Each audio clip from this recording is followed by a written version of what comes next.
رسول کی صفت یہ بیان کی جا رہی ہے من انفسکم، کہ وہ تمہارے اندر سے ہوگا، اس کا تعارف تمہیں موجود ہوگا اور اس تعارف کا نتیجہ تمہیں ملے گا۔ اب رسول اس کے اندر خوبی کیا ہوتی ہے؟ فرمایا عزیز علیہ ما عنتم، وہ کوئی رسم، کوئی قانون، کوئی عمل ایسا نہیں بناتا جس کا نتیجہ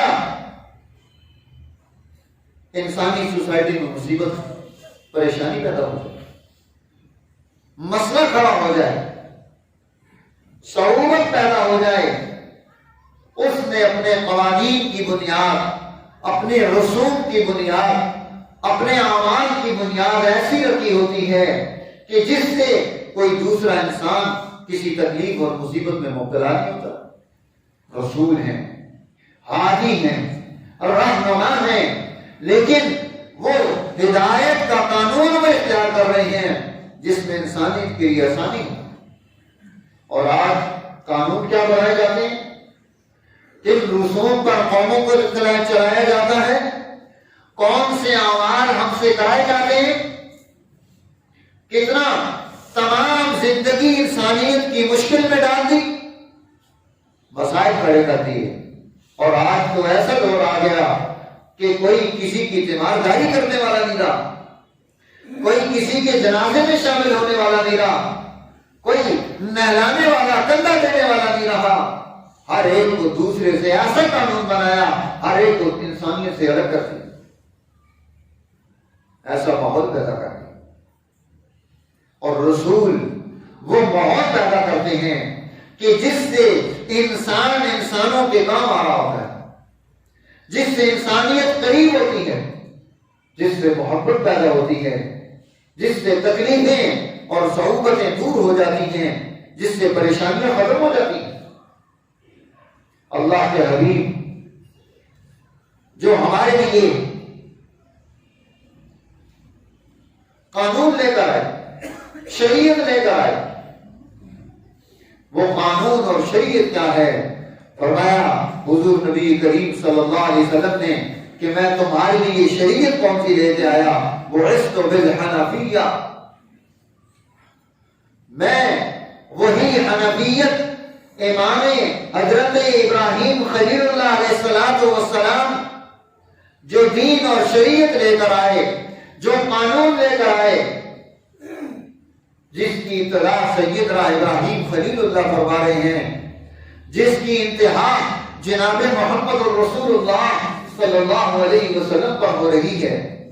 آپ فرما رہے ہیں بعثت بالحنفیۃ السہلہ، میں اس حنفی شریعت کے ساتھ آیا ہوں، السہلہ جو بڑی آسان ہے، السمحہ جس میں بڑا کھلا پن ہے، البیضاء جو بالکل صاف اور واضح ہے۔ یعنی اس شریعت میں کوئی چیز بھی ایک ایسی نہیں جو انسانیت کے لیے مشکل کا سبب بن جائے،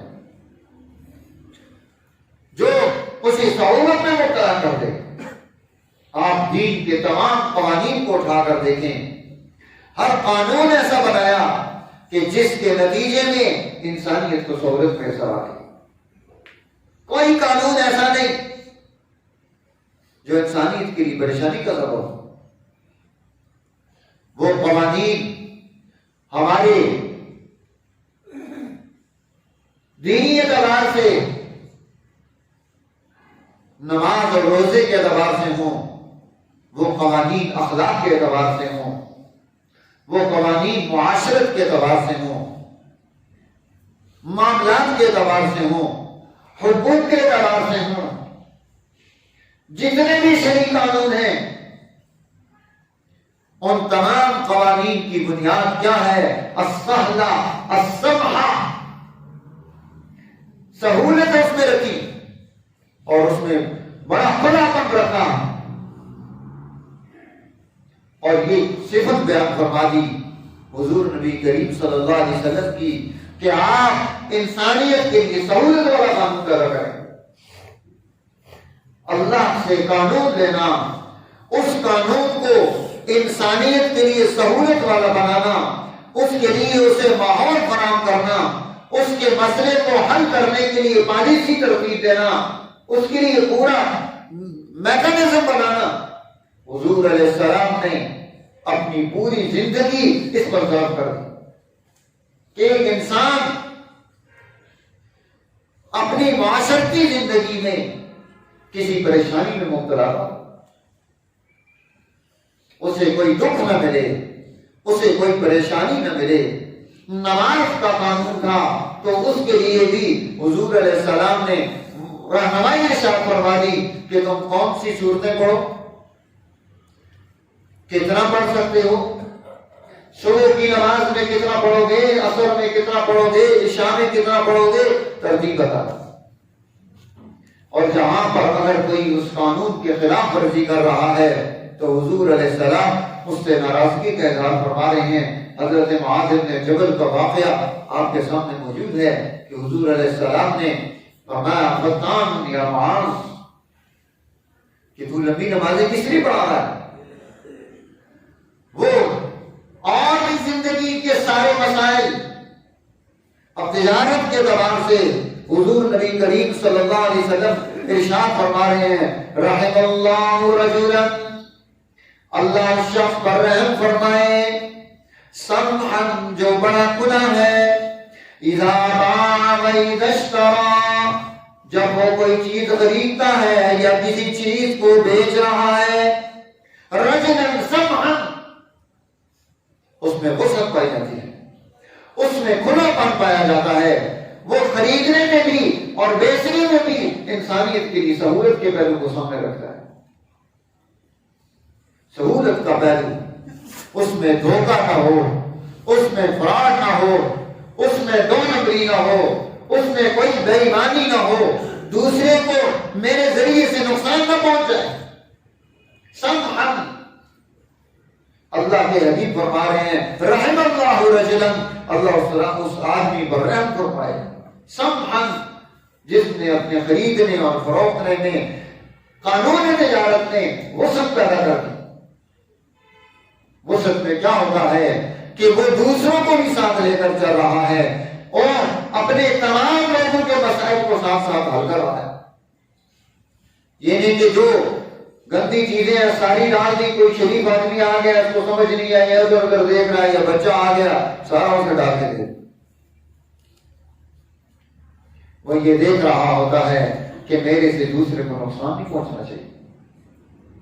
اسی لیے حضور علیہ السلام بازار میں تشریف لے گئے، گندم کا ڈھیر لگا تھا، اللہ کے حبیب نے اس کے اندر اپنا ہاتھ ڈال دیا، ہاتھ باہر نکالا، اس پر تری تھی۔ آپ نے پوچھا یہ کس کی گندم ہے؟ وہ شخص حاضر ہو گیا میری ہے یا نبی اللہ۔ آپ نے فرمایا ما ھذا البلد، یہ تری کیا ہے؟ وہ کہنے لگا یا رسول اللہ رات کو بارش ہو گئی اور اس نے میری گندم کو گیلا کر دیا۔ حضور علیہ السلام نے فرمایا کہ تو نے ایسا کیوں نہیں کیا کہ اپنی خشک گندم الگ کرتا اور تر گندم الگ کرتا، دونوں کو الگ الگ کر کے بیچتا۔ السمحہ، تو نے اپنے بیچنے کے اعتبار سے انسانیت کے لیے وسعت کیوں نہیں رکھی؟ جو دھوکے سے کوئی کام کرے اس کا حضور علیہ السلام کی شریعت کے ساتھ کیا تعلق ہے؟ آج مسلمان ہم حضور علیہ السلام کی شریعت کا نام لینے والے، آپ کی خوبیوں پر میلاد کرنے والے، آپ کی صفات کو اپنے اندر پیدا کرنے کے لیے تیاری کی کہ حضور علیہ السلام کی صفات اور کمالات یہ ہمارے اندر منتقل ہوتا ہے۔ تو میرے دوستو، اسی لیے حضور علیہ السلام فرما رہے ہیں بعثت بالحنفیۃ السہلۃ السمحۃ البیضاء، میں ایسی شریعت لے کر آیا ہوں جو بڑی آسان ہے، جس پر عمل کرنا بڑا آسان ہے، السمحہ جس میں بڑا کھلا پن ہے، جس میں وسعت پائی جاتی ہے، البیضاء جو بالکل روشن ہے، واضح ہے، اور اور اس کی روشنی کیسی ہے؟ فرمایا اللہ کے حبیب نے اس کی روشنی ایسی ہے لیلہا کنہارہا، اس کی رات ایسی ہے جیسے تمہارا دن ہوتا ہے۔ جس دین کی رات دن کی طرح روشن ہو، اس دین پر عمل کرنے والے مصیبتوں میں مبتلا ہوں، ان کا قانون انہیں عذاب میں مبتلا کر دیں، ان کے لیے نحوستیں ہوں، ان کے لیے بے برکتیاں اور پریشانیاں ہوں۔ اس کا مطلب ہے کہ انہوں نے جسے لیڈر بنایا، جسے رہنما بنایا، جس کے پیچھے چلے، اس نے انہیں نفرتوں میں مبتلا کر دیا، تقسیم میں مبتلا کر دیا، آپس میں لڑا دیا، انسانیت کو اور ان کے جو اصل مسائل تھے ان سے ان کی نگاہ ہٹا دی۔ اس پر نگاہ کی ضرورت تھی کہ وہ اس کی طرف نگاہ کرتا۔